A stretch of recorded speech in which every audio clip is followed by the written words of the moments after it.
Hello students, welcome to Rudra coaching classes. तर आज आपण इयत्ता चौथीच्या प्रज्ञाशोध मंथन परीक्षेच्या बुकमधील सांकेतिक भाषेवरील प्रश्न व्यवसाय क्रमांक 32 मधील प्रश्न क्रमांक 18 सोडवणार आहोत. ह्या प्रश्नासाठी मला एक कमेंट आली होती, त्यासाठी मी हा प्रश्न तुम्हाला सोडून दाखवत आहे. तर चला तर मग सुरुवात करूया. तर प्रश्न आहे प्रश्न क्रमांक 18. 4 × 5 + 3 या राशीची किंमत काढा. या राशीचे उत्तर कोणत्या चिन्हांनी दाखवले आहेत? आता 4 × 5 + 3 म्हणजे 4 × 5 = 20 + 3 काय आलं? 23.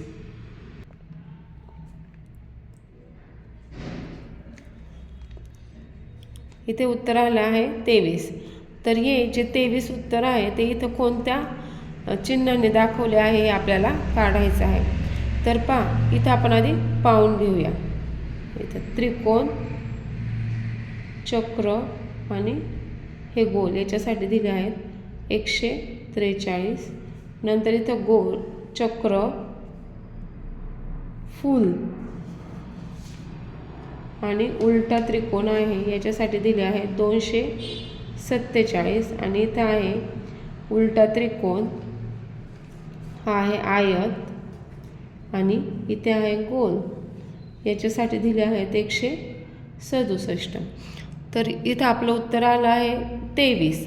मग समजा आपण 2साठी 247 मध्ये 2 आहे, 2साठी जर आपण हे घेतलं चक्र आणि इथे आहे 3, ह्या 3साठी जर आपण घेतला गोल, तर याचं चक्र आणि गोल हे जर उत्तर समजा आपण मानलं, पण ते पर्यायामध्ये आहे का? नाही आहे.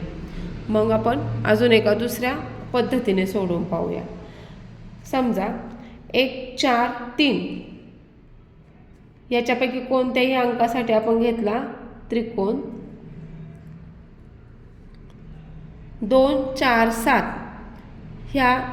याच्यापैकी कोणत्याही अंकासाठी घेतला आपण फूल. आणि 1, 6, 7 याच्यापैकी कोणत्याही अंकासाठी घेतला आपण आयत.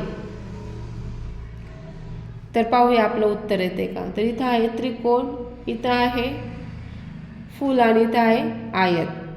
का तर हे त्रिकोण, फूल आणि आयत तिघांमध्ये एकदाच आहेत. जसं इथं हे चक्र आणि इथं हे चक्र दोघांमध्ये आलं आहे. नंतर इथं हा गोल 143 मध्ये पण आहे आणि 167 मध्ये पण आहे. उलटा त्रिकोण आणि इथे पण उलटा, 247 मध्ये पण उलटा त्रिकोण आहे आणि 167 मध्ये पण उलटा त्रिकोण आहे. मग त्रिकोण, फूल आणि जे आयत आहे ते नंबर एकदाच आले आहेत प्रत्येक अंकात. म्हणून मी 1, 4 आणि 3 यातल्यापैकी कोणत्याही नंबरसाठी मी काय घेतलं आहे त्रिकोण. म्हणजे 1 साठी पण त्रिकोण असू शकतो, 4 साठी पण त्रिकोण असू शकतो आणि 3 साठी पण त्रिकोण असू शकतो. इथं 2, 4, 7 म्हणजे 247 मधल्या प्रत्येक अंकासाठी 2 साठी पण फूल असू शकतं, 4 साठी पण फूल असू शकतं आणि 7 साठी पण फूल असू शकतं. नंतर इथं 167 मध्ये 167च्या प्रत्येक अंकांसाठी आपण काय घेतलं आहे? आयत घेतलं आहे. तर 23 मधला 2 कोणत्या संख्येमध्ये आहे?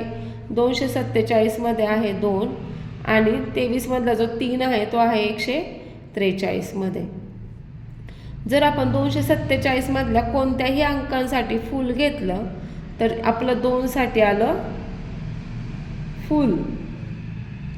आणि 143 मधल्या कोणत्याही अंकांसाठी जर आपण त्रिकोण घेतला तर इथं 3 आहे म्हणजे 3 साठी आला आपला त्रिकोण. आपलं उत्तर आलं आहे फूल आणि त्रिकोण. आता फूल आणि त्रिकोण याचा पर्याय आहे का ह्याच्यामध्ये? तर आहे फूल आणि त्रिकोणचा पर्याय क्रमांक 4. तर अशा प्रकारे मी तुम्हाला प्रश्न सोडून दाखवला आहे. जर तुम्हाला हा व्हिडिओ आवडला असेल तर व्हिडिओला लाईक, शेअर आणि सबस्क्राईब करायला विसरू नका. तसेच तुम्ही अजून कोणत्या पद्धतीने हा प्रश्न सोडवता हे नक्की मला कमेंट करून सांगा, कारण हा थोडासा वेगळ्या प्रकारचा प्रश्न होता. त्याला थोडा तर्क लावून सोडवण्याचा हा प्रश्न होता. तर चला भेटूया नेक्स्ट व्हिडिओमध्ये.